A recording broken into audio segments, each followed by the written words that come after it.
And we are really pleased to have Meg Franko presenting to us today. She was recommended by one of our BoulderNet favorites, Linda Solers.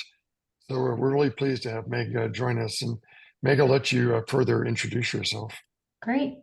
Thank you. I'm really excited to be here today with all of you.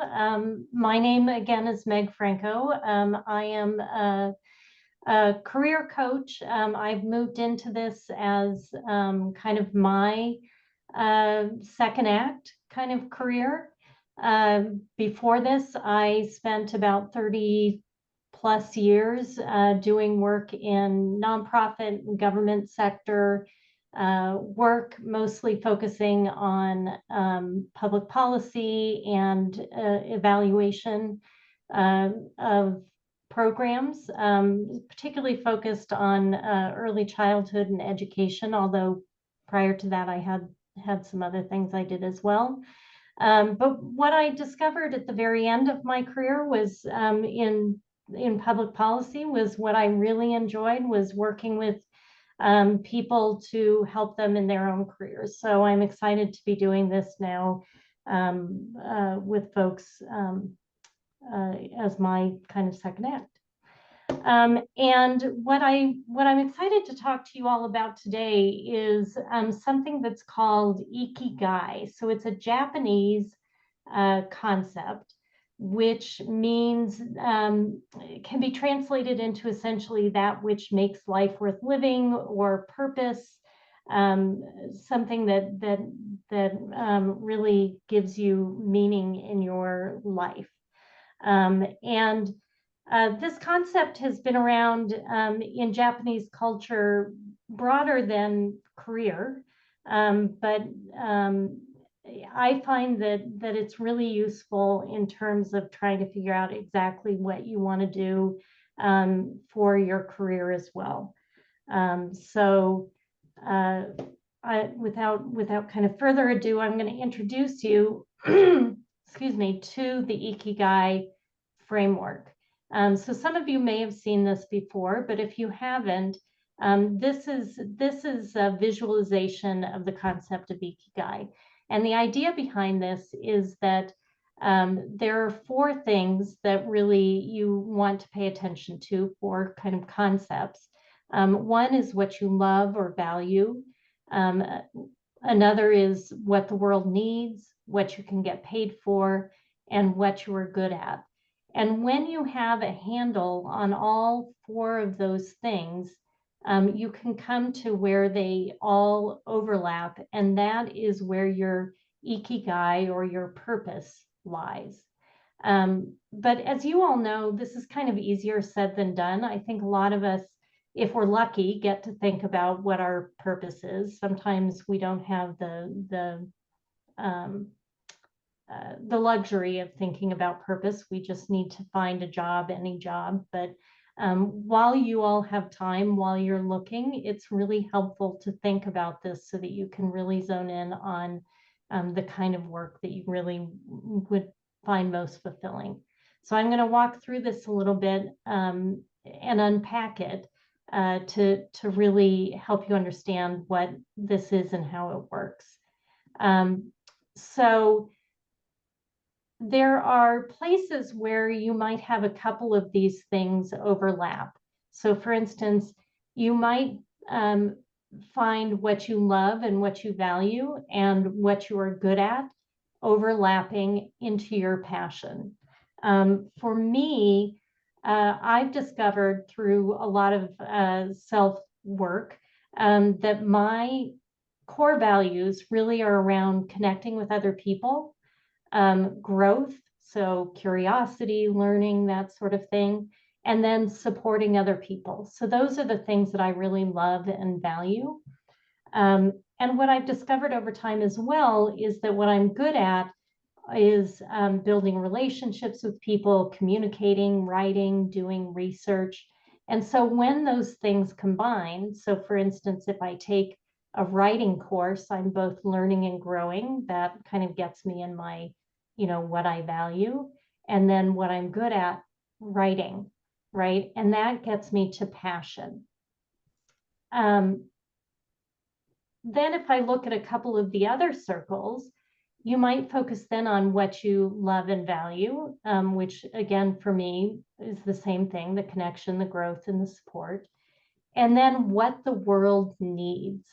And when those two things overlap, you've got mission. So for me, there's obviously a ton of things that the world needs, right? The world needs, and what you look out at the world and see that the world needs might be different from what I look out and see and what, you know, the person next to you looks out and sees. So what's really important here is that you discover what, you know, what speaks to you in terms of what the world needs. For me in my career, it's been, you know, as I mentioned, I had done a lot of work over the last 30 or so years trying to help improve the childcare system through policy and research kinds of things, helping children and families. And the other thing I did as part of my work was really helping the people I worked with, the people around me, find ways to make their work and life most fulfilling. So to me, those are the things that speak to me in terms of what the world needs. Now I'm going to unpack the next part, which really gets you to something called vocation, which really, if you unpack that into its kind of Latin terms, is really about your calling. So again, what the world needs for me was again around that, trying to help people reach their greatest fulfillment. I was interested in the kinds of stuff I've talked about already, and then what you can get paid for. So often, you know, before we've looked at passion, we've looked at mission. Those things can be fabulous, but they may or may not be things that we can actually get paid for. So an important part of this framework is really coming to not only what, you know, those other pieces are giving us, but also what we can get paid for. For me personally, I can do presentations and trainings like this.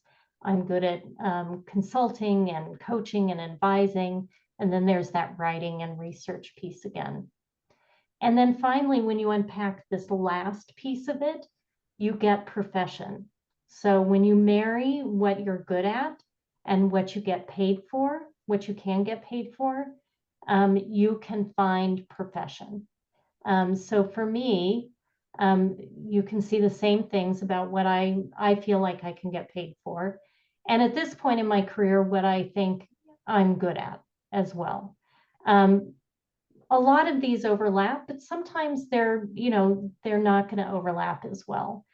And I wasn't always good at some of these things and had to go, you know, back to school and back to training and that sort of thing to get good at the things that I could get paid for. But when you pull all of these things together, what you love, what the world needs, what you can get paid for, and what you're good at, you come up with ikigai, which is bigger than the passion and the mission, the profession and the vocation. It's really pulling all of those things together. So for me, my ikigai is to inspire other people to lead their most authentic and fulfilled lives. That's what really gives me meaning. And I will say at this point as well that your ikigai, your purpose, can change over time. So as we age, as we go through different parts of our lives, what gives us purpose can shift, and that's to be expected. So it's not necessarily a totally static kind of thing. So I want to spend the next little bit that we have together kind of looking at what your ikigai is. We don't have time today to go through all four of these kind of concepts. Although, you know, if you're interested in this, that's what I would encourage, is digging in deeply to each one of these so that you can really hone in on what really feels like is your purpose at this moment in time.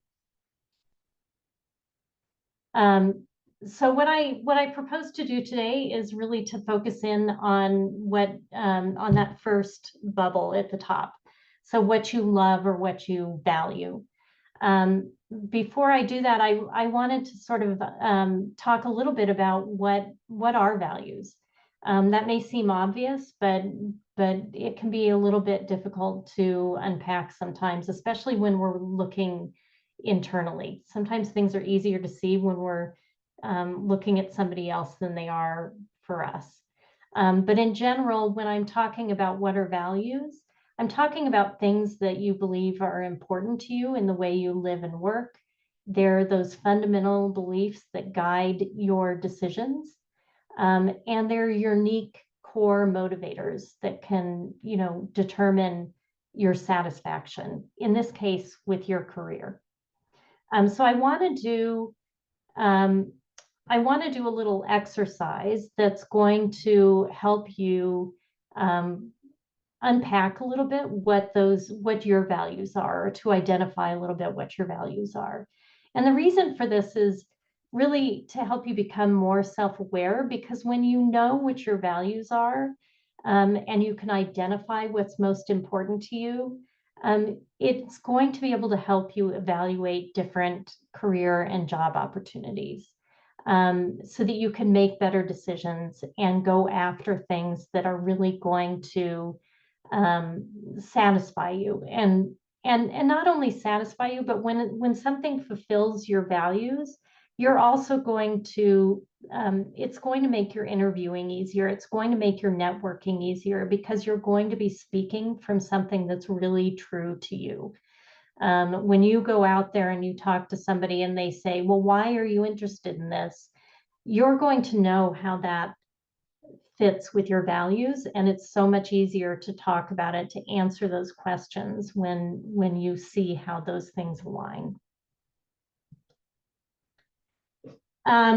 I am going to put I'm gonna have to, sorry, go out of this for a second in order to do this. I will go back to it. I'm going to put a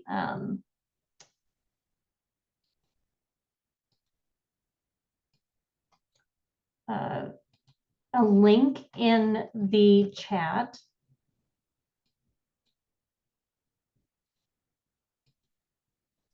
so that you can, sorry, I'm having trouble finding everything on my screen. There it is. Meg, one of the questions that was asked is if your slide deck was going to be available after this. Is that what you're kind of working on right now? Or just this slide? Right now I'm sending you just this slide, but I am more than happy to make the whole slide deck available to everybody. That would be fantastic. Thank you for that. Absolutely. Absolutely. Yeah, because this, we have a short period of time to do this, but this can really help. Digging into each of these can really help you to really come to interviews and networking with your most authentic self, to really know yourself, so you can present yourself in a way that that speaks authentically to the people you're meeting with. So what I'm going to ask you to take a couple of minutes to do, and you may want to do some of this afterwards too, because this can feel really overwhelming, the number of values here, but this is a list of values. I did get this from Brene Brown's Dare to Lead.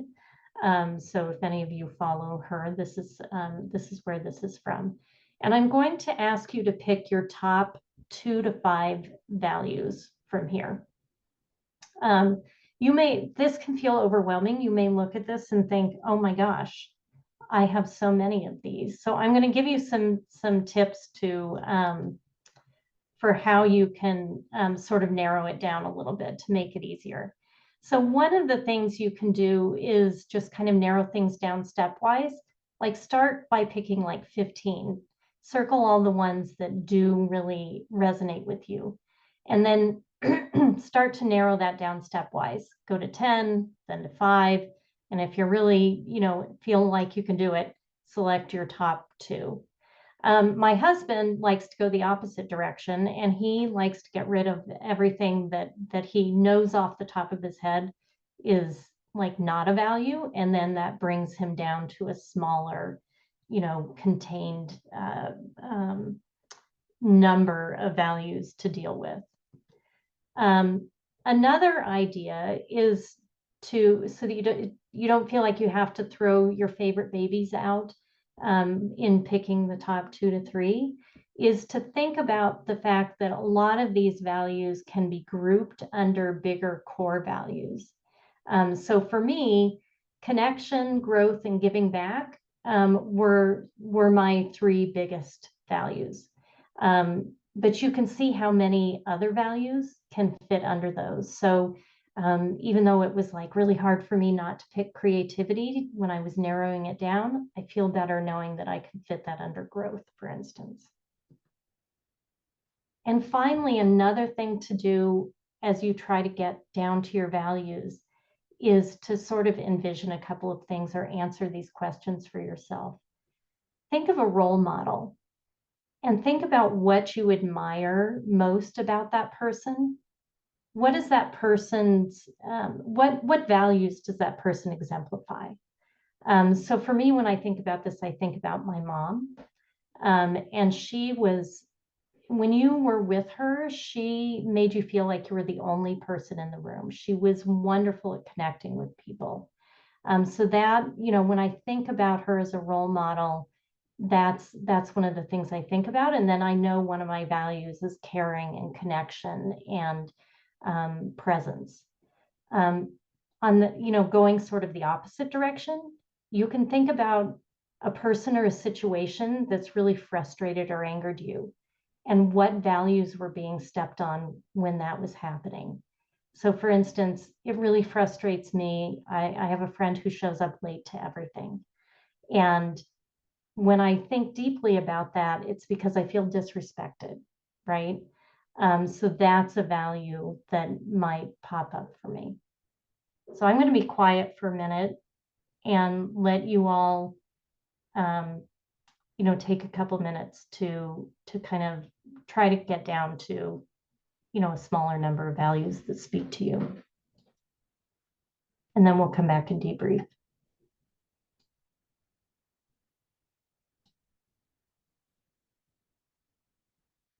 So Trent and Don and Amy, is it okay if folks if we take like 4 minutes for people to do that? How long? Like 4 minutes? Yeah, that might be a little too long. Okay, take a minute then. Because you'll have this, and I'll send the slides, and you can do this on your own as well. We also, yes, 4 minutes seems like a long time. We also have some time here just based off of it's 10 o'clock now, so we're doing pretty good on. Great.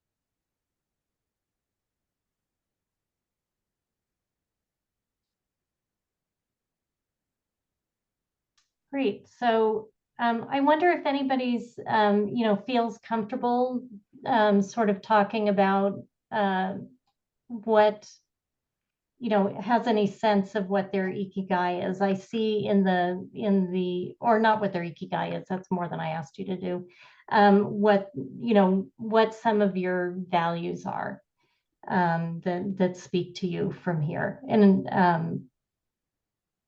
I see Julie had put in here something about her ikigai speaking to help others shortcut their way to wellness and support other speakers by being a speaker strategist. That's great. You've already kind of really thought about all that, Julie. That's a lot of deep work. Does anybody else have any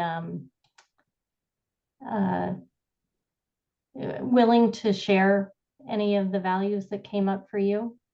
I'll share. Thanks, Clint. I have integrity, caring, reliability, teamwork, and loyalty. Yeah, that's awesome. And do you feel like those are things that you could speak to in a networking situation, in an interview if it came up, if somebody said, tell me about yourself, right? That's a big one. Oh, absolutely. When people ask about my leadership style, I definitely, show that, I'm the empathy that I have for my engineers, the integrity that I have, the loyalty, and that seems to really be resounding with them. Yeah, awesome. Anyone else want to jump in and kind of share what some of their values were?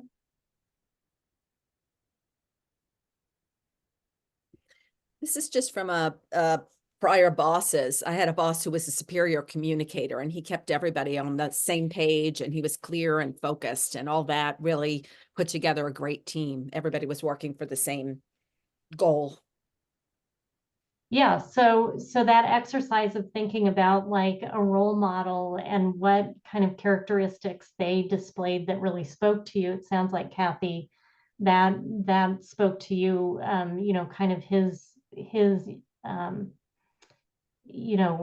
focus, maybe. I don't know what you would name that value, or his leadership. I don't know, what would you name that value?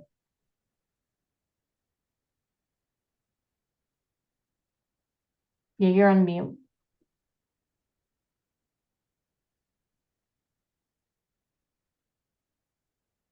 Sorry, Kathy, we still got you on mute. All right. Everybody was rowing in the same direction, and everyone knew where they were going, and they all bought into it, and he saw to it that people really bought into it. And that was unique in my experience. And it really put together a great team. Yeah.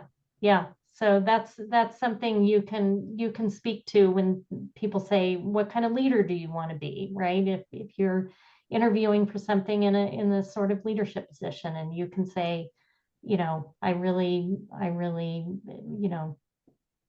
plan to exemplify this.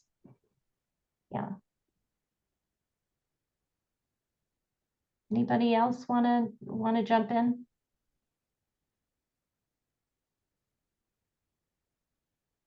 I don't know if it fits here, Meg, but we've developed core values for the company that I'm working with or working for, and we've come up with not just the definition word of integrity. We've come up with kind of some more catchphrases that really speak more to our culture, and I'm wondering if we can also encourage everybody to kind of put those into their own. So one of the ones that we've adopted is own it. And under own it, there's a couple of other things. And so I was just thinking that through when Clint was sharing his words, is that within own it, that's our core value, but it also speaks to accountability, and it speaks to some of that integrity and all of those things. So I don't know if that is something that we would also encourage everyone, because part of these core values really have to be genuine to you, and they have to be in your language. So when we started talking about, well, we want respect and accountability and integrity, those are kind of bland words. I mean, they have very great meanings to them, but everybody could have them. So I don't know if you also encourage people to have the wording that really reflects who they are. Yeah, I think that's a great point. Is it's one thing to just kind of come up with the words, right?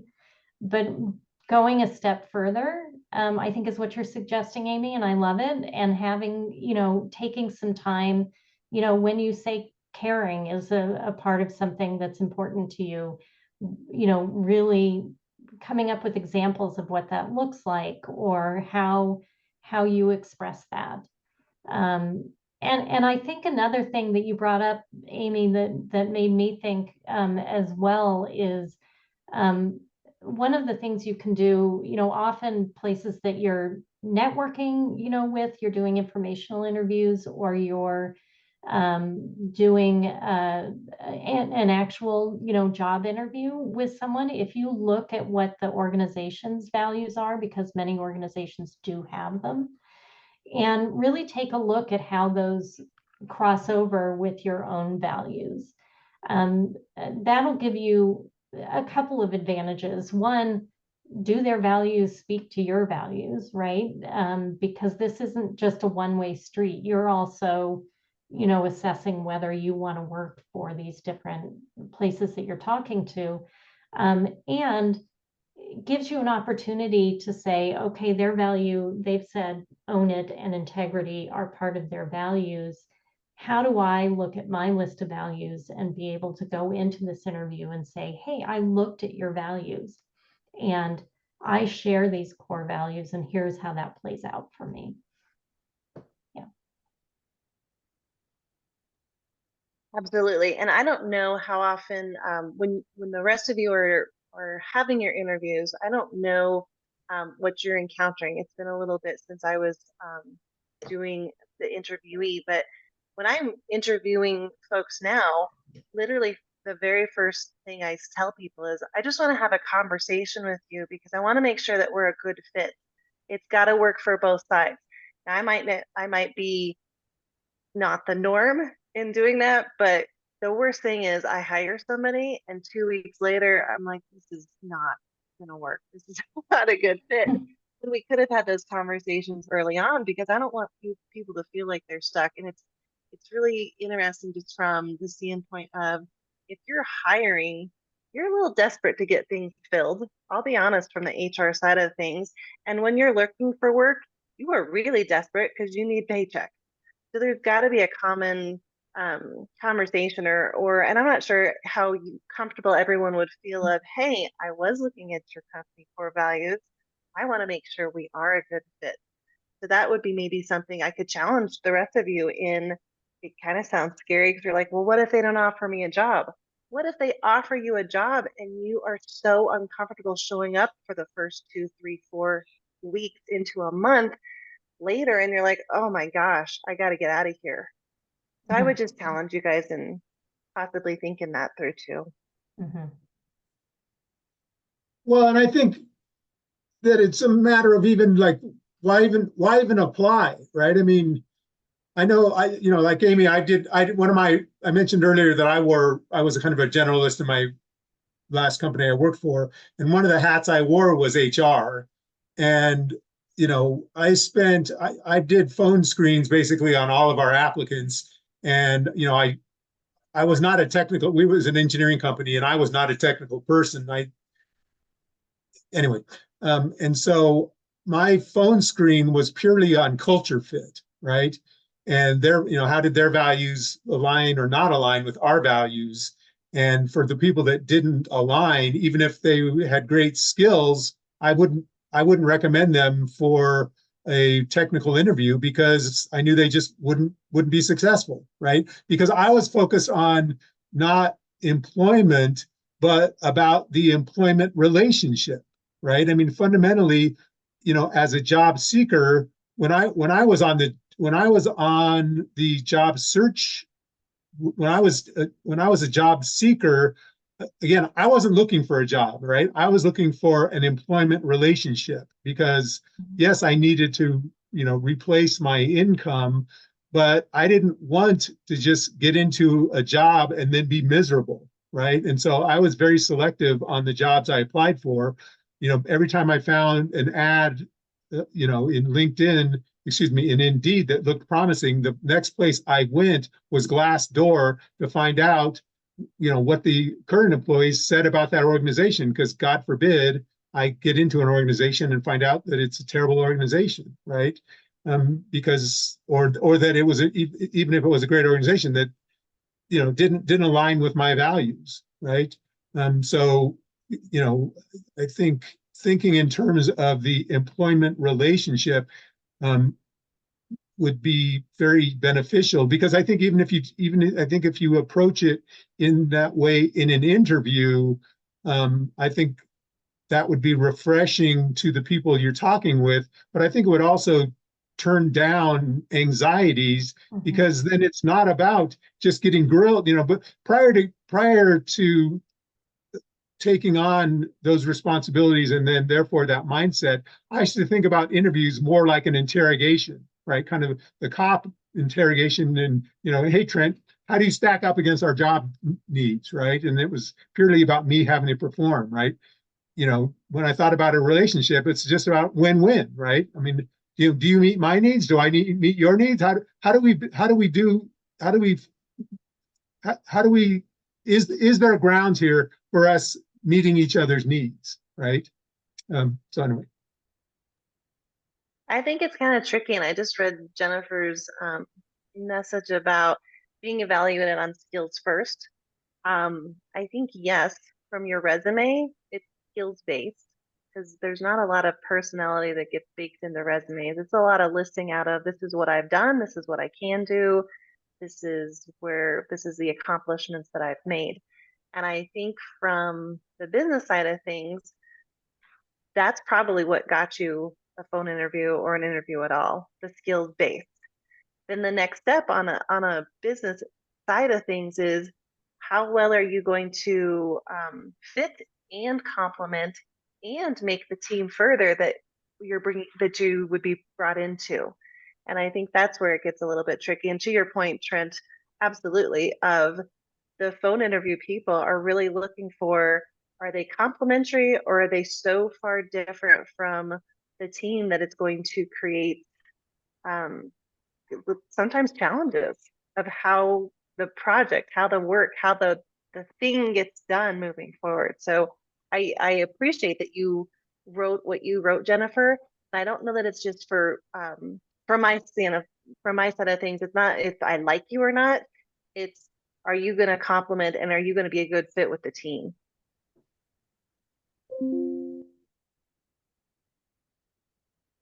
Yeah, and I mean, I would echo everything everybody's saying. Those often, as Amy said, people have already seen that you have the skills, otherwise you wouldn't have gotten into the interview to begin with. And it's sort of those soft skills, the communication live that you just mentioned, and in the chat, and Mark, that kind of that cultural fit sort of thing, the are you going to fit with the team, that's really tends to be what the interview is about. And so the more that you can, I know how nervous I get when I get into an interview, and Trent, you do feel like you're being grilled, but the more you can sort of know yourself and treat it like a conversation, the more comfortable you'll be, and the more you'll be able to really develop that relationship with the people who are in the hiring position.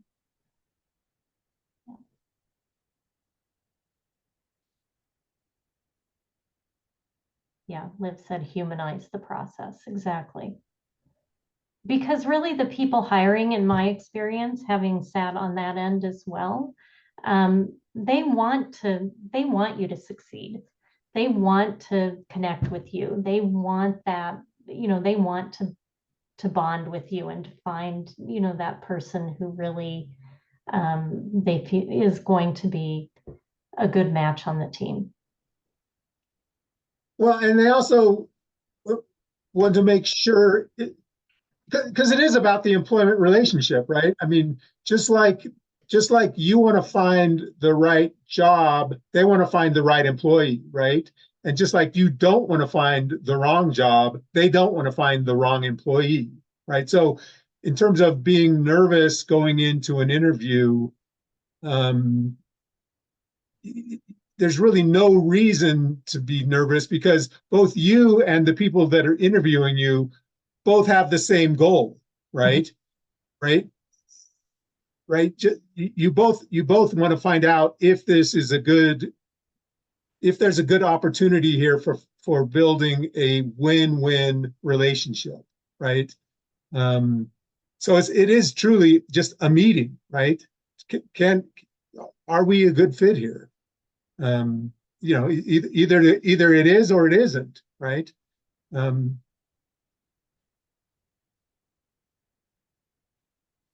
And I don't know if I should call on people, but Mark, I see you have your hand raised, and then Liv. Yeah. Thanks, Meg. As a career coach doing this for 9 years, there is a troubling thing that's now happening at companies where they're actually, when you're interviewing with peers, I mean, other people on the team, like if you're a product manager, other product managers, and they get a vote.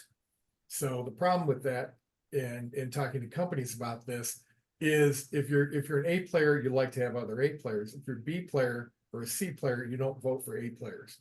Mhm. So the problem now is, and I've talked to companies about this, because I've had candidates that felt like, they're in the interview and then they realized later that they got comments back about, from the hiring company when they actually got, feedback direct, and they said that the team didn't like them, right? They weren't a good fit for the team. So that is, in the past, peers were used as identifying what the job entails, but once you give a peer a vote, other people in the department, human nature can unfortunately creep in, and that's an unsettling thing. And I know I talked to someone at Harvard Business Review, and they're actually working on an article about this. They wrote about it a couple of years ago, but it's a troubling trend in today's marketplace.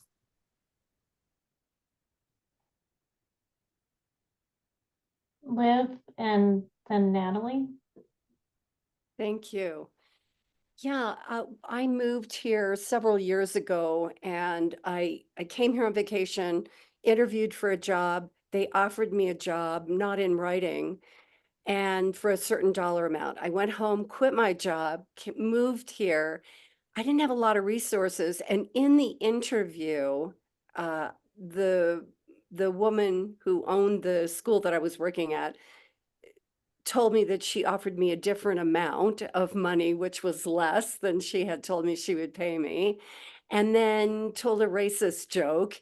And I felt, not to be judgmental, but what I'm thinking is that when I go for a job interview, it's really important for me to also look, and maybe this is fundamental for all of you, but it's newer for me to look at, is this someone I want to work for, and how will that play out if I do take this job, based on how they're representing themselves and their ethics in the interview. And it proved true. I did last until I got a base for a couple of years, but I didn't stay with that company because in the end, the ethics were really not there. And in childcare, that was really important. So just to offer that in case it's helpful. Yeah, thank you so much, Liv. And I think that goes back to speaking about like, where is the value match, right? And that this is a conversation. Sometimes you do have to take those jobs because you need a paycheck. And at least you were able to go in with your eyes open and then keep looking for something that did have a better match with your values. Yeah. Natalie, did you still want to make did you still want to speak? Well, I mean, I have a lot of experience kind of with companies and how they present their core values. But then once you get in there, they're not there. But I also have a lot of experience where, yeah, you were talking about finding companies trying to do a good match. But sometimes, yes, you have the skills, but I do see where people, if they automatically think they're not going to like you, then they won't give you the interview. And it is really messing with people's ability to earn a living. And it's very, it's frustrating. It's very frustrating. And I think it's more in certain fields maybe than others. And I just feel like sometimes that there's labeling that goes on, and I am a little bit older, and so am I starting to feel the effects of ageism, or I mean, I feel like in Colorado, people are generally usually pretty open-minded, try to give people, a leg up. But I don't know that I feel, I'm really seeing that. It's kind of like that they're inclusive until you don't agree with them, and then they become exclusive. Does that make sense? Yeah, I hear what you're saying, and I think some of those things can be incredibly frustrating, and it can be hard to read sometimes exactly where people are coming from, or if they have some predetermined ideas. I think I think ageism is real. And and um, I think it's important, like if you see some of those things coming up, it can also be a red flag, right? That you may not want to work for an organization that is displaying those kinds of things, where they should be presenting their best selves, but instead, are not. Mark, I don't know what your thoughts are on this. I see you've Yeah. got your hand raised. Yeah, I've interviewed 79 younger managers, and I've identified the top 3 things that they don't like about hiring elder millennials, Gen X, and baby boomers. And these are all things within our control. The number 1 thing is we overtalk.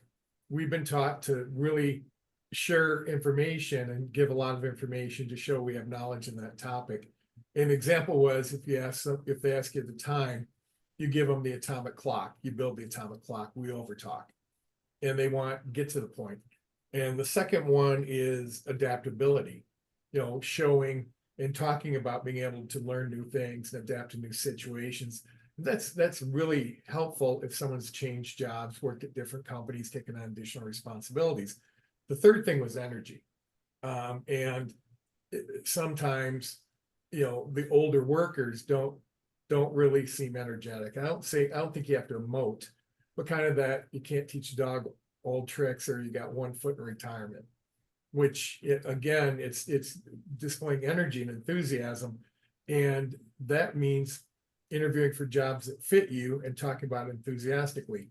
And when I talk to people who say, I'm very enthusiastic about being a software development engineer, and that's not enthusiasm. But those 3 things, especially the over talking, is a huge problem. And we have to recognize that just trying to use a lot of words and do that is a turnoff for younger managers. But that used to work in the old days. It doesn't work in today's environment. So you can control those 3 things. We can control those things. I mean, I understand about the energy and being adaptable, but I think we all want to learn. We're trying to upskill ourselves. We're doing some things. But the over talking, I don't know. I think we're reaching a generation that they don't know how to talk.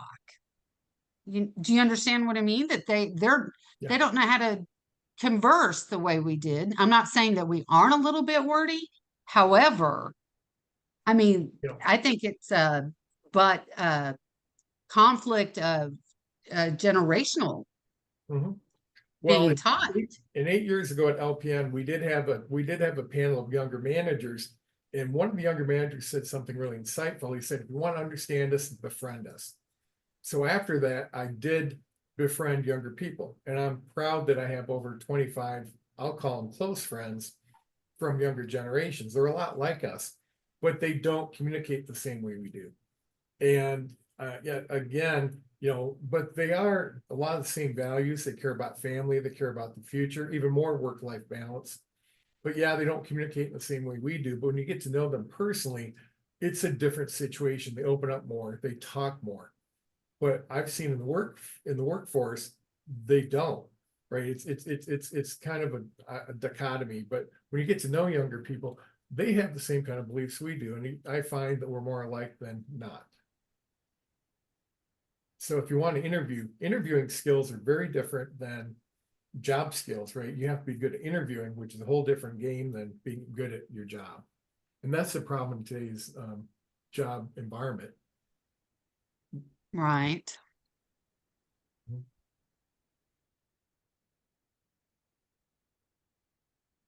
I think there's also, you know, and I don't know if any of you have ever read anything by Chip Connolly, but he does a lot of work on midlife transitions, and he became he worked for Airbnb late in his career when he was an old guy, essentially, compared to the young whippersnappers who had, you know, started the organization. And what he learned from that, which I think is, you know, speaks to some of what you're saying, Mark, as well, is that you can bring, there's a balance between bringing wisdom and kind of also being an intern at the same time, like bringing a beginner's mind. So that you can bring both. You can bring your experience, but also that beginner's mind. Because I think the over talking is often seen as like I don't know, you know, like talking down, like over explaining. Let me tell you how it really works. That doesn't work well with folks. That's exactly what they said, Meg. They felt they were being talked down to. Yeah, yeah. Well, I don't know. Should I finish up with the presentations? Okay. Let's see if I can still make it move. So obviously, this was such a rich conversation. Thank you all so much. I feel like I got a lot out of this. There are obviously the other elements that are part of this for ikigai framework. So if you want to dip your toe into any of these things, I want to share some resources, and I'll share this slide deck so you can have these and the websites that go with it. So here's some things that you can look at to start exploring those other elements as well. And then I just want to, you know, again, say thank you. I really, really enjoyed being here. I might just come hang out with you guys even when I don't speak, because I really did learn a lot from this conversation. And also wanted to offer, I'm offering a discount on my career coaching for this group. So if you are interested in doing more work with me, I'd be happy to work with any one of you. And on that, I'm going to stop sharing.